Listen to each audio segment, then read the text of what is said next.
आंगो फोरबो रंजालि बैसागु फोरबोआ सफैथारनोसै।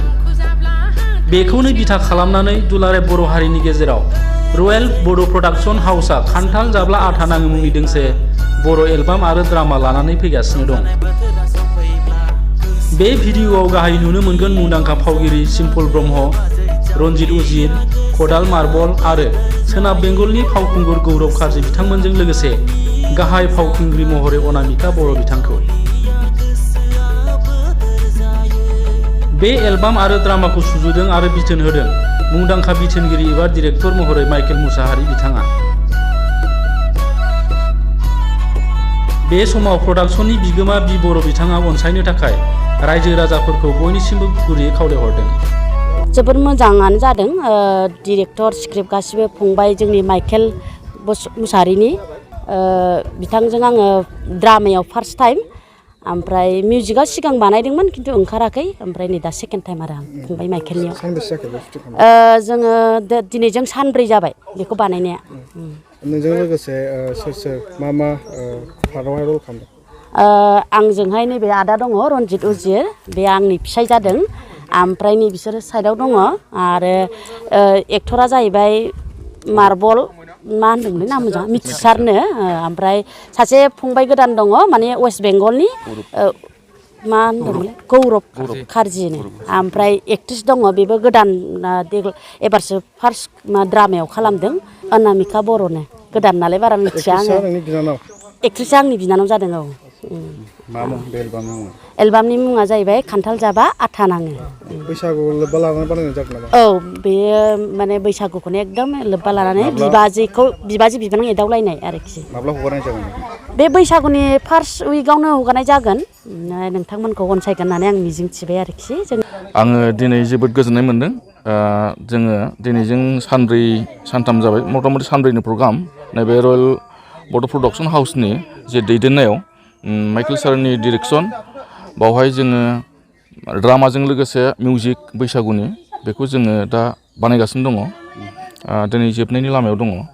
दा बे हिसाबै आंजों दङ नै जोंजों हेफाजाब होफानाय आरो आंनि हिन्जाव जानाया जाबाय सिम्पल ब्रह्म, आरो माखासेखौ आङो गोदान दिनैसो लोगो मोनजेननाय, नंखायनो आं बारा सिनायाखै।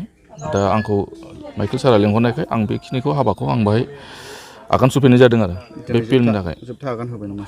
आङो जोबथाथ' दिनै जोबोब्ला बे फिल्मा, बे सर्ट मुभिया जोबनो हागौ दिनै।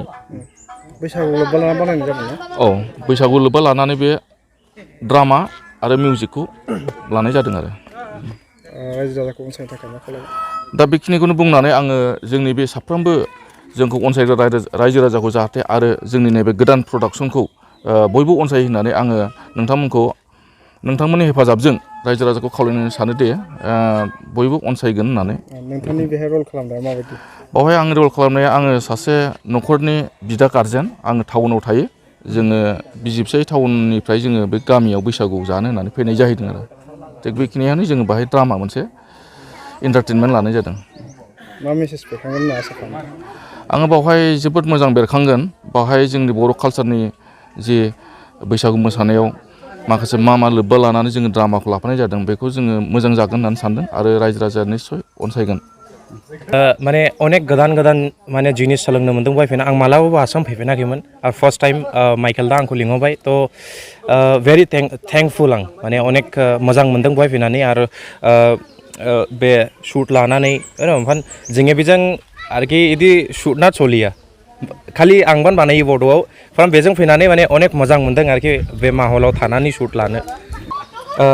बेखौलाय आं माने माजे माजे नायोमोन। आरो सासे आदा दङ नैबे खदाल ब्रह्म ना, आं बेखौ सिनायो। नाथाय बे माबा लकेल दावदैनिफ्राय नायदों आं बेखौ।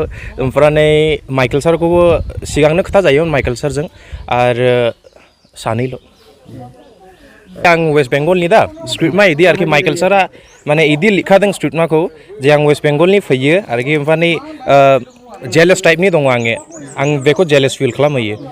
आं ओमफ्राय एक्ट्रेस ना ददेरे आरो आंनि नामा बुंलाय गौरब ना, बे भिडिअ'आव सेम दा आंनि। औ, आंनि ओमफ्राय बे ददेरेनि माने एमन माने स्क्रिप्ट दङ जे वेस्ट बेंगल टु आसाम आरोखि सानैनि बे से इदि लाभ स्ट'रि बायदि दं। नाथाय इदि नङा आरोखि स्क्रिप्टना बेन जोंनि बे वेस्ट बेंगल आरो जोंनि बे माने आसाम न थ' बयखौबो आं माने माबे खालामो जे बे भिडिअखौ सापर्ट खालामब्ला आरो शियर नोंसोर माने बे भिडिअ एकदम खातारनाक जाखानाय स्क्रिप्टआबो आउटस्टेन्डिं एन्ड सापर्ट नोंथांमोननि वेस्ट बेंगलाव बैसागुखौ माबायदि पालन खालामो बैसागुआ एक्चुअलि जों जे एरियायाव थायो बेवहाय अनेक खम जायो थ' बैसागुआ बे बार'बिसा खरदांगा साइड बे जोंनि आलिपुरदुवार डिस्ट्रिक्टनि बे एरियायाव गोलैयो बैसागु थ' आं मालाबाबो माने आरोखि एटेन्ड खालामाखै आरोखि बैसागुखौ एबार खालामो एबार आं फैनाय एबार खुलुमबाय आंनि मुङा अनामिका बर' आं बङाइगाव डिस्ट्रिक्टनि नैबे भिडिअआव मा रल खालामदों एक्ट्रिस रल खालामनो मोननानै माबायदि मोनदों मोजाङानो मोनदों आं एबार फार्स्ट टाइम ड्रामायाव सिगाङावनो ओरैनो एलबाम गाबाय ओमफ्राय ड्रामा खालामफेराखै आरो बेयो गिबि खेब फार्स्ट टाइम मा आसा खालामदों आं आसा खालामो कि भिडिअआ मोजाङानो जायो बयबो नायो सापर्ट खालामो खुलुमबाय रायजो राजाफोरखौ जोंनि बे प्रडाक्सनखौ जाहाथे बयबो एसे नाजावना लायो बेखौनो बुंनो सानो आरोखि सोर सोर रल खालामदों रलाथ' गोबां मानसियानो दं आं नामखौ बुंजोबनो हानाय नङा जेनेबा मेनलि हिर'आथ' जाबाय मार्बल ओमफ्राय जोंना बेंगलनिफ्राय फैनाय गौरब कारजि बिसोरनो दंजोबो आरो माखासेयाथ' सिम्पोल मेदामाव दं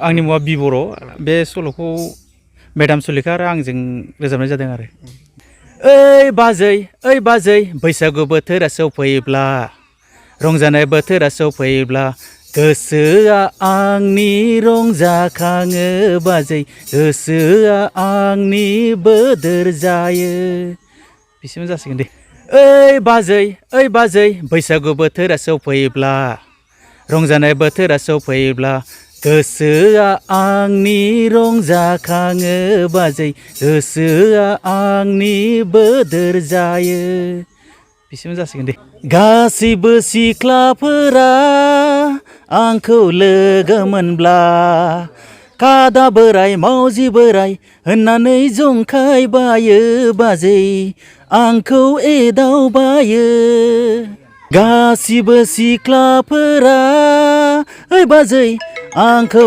लोगो मोनब्ला कादा बोराय मावजि बोराय होननानै जंखायबायो बाजै आंखौ एदावबायो बैसागुनि मा हामलायथि बावहरगोन बैसागु आं रायजोफोरखौ बेखौनो खावलायो जाहाथे जोंनि बे ओंखारनो गोनां सल' आरो बे सर्ट भिडिअखौ जाहाथे नायनानै एसे साबसक्राइब खालामो लाइक खालामो बैसागुआव जाहाथे बे सल'खौ दामै दुङै एसे रंजायो रायजोफोरखौ बेखौनो खावलायो